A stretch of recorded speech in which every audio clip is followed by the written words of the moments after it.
Labor has stepped up its attack over national security, announcing a new plan to combat China's growing influence in the Pacific. The opposition would commit $525 million towards training and development if it wins government. Matt Cunningham was with the Labor campaign in Darwin and filed this report. It was supposed to be the COVID election, but the focus has swung firmly to national security.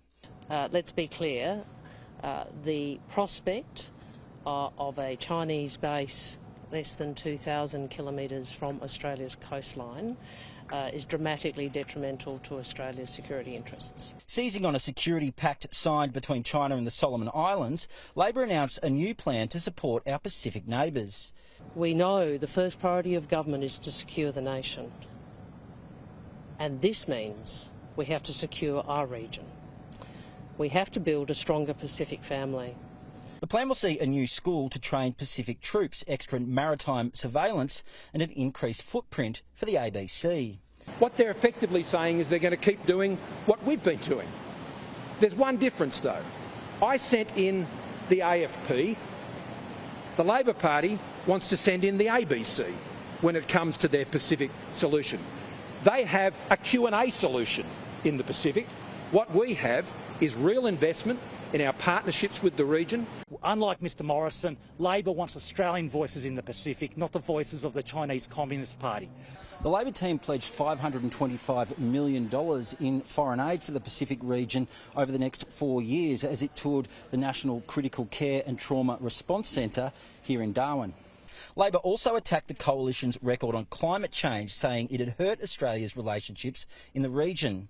Pacific Island leaders have made absolutely clear that their number one national security and economic challenge is climate change. But that's raised questions about whether Labor would scrap coal and gas mines to appease Pacific angst.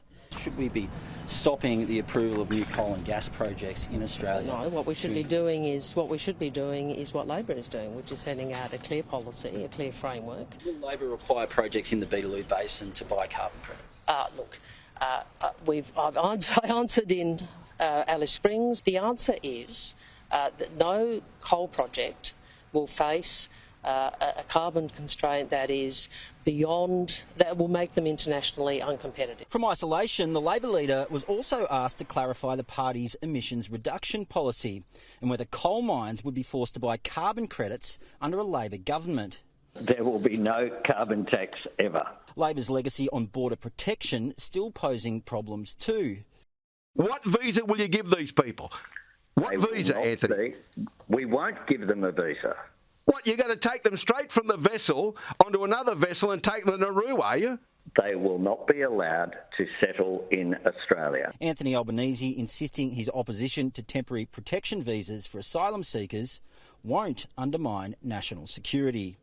The same policy that exists now, Operation Sovereign Borders, will apply under us. No, it won't, because you don't have temporary protection visas. Yes, it will. No, it won't. Yes, it will. This campaign now more khaki than COVID.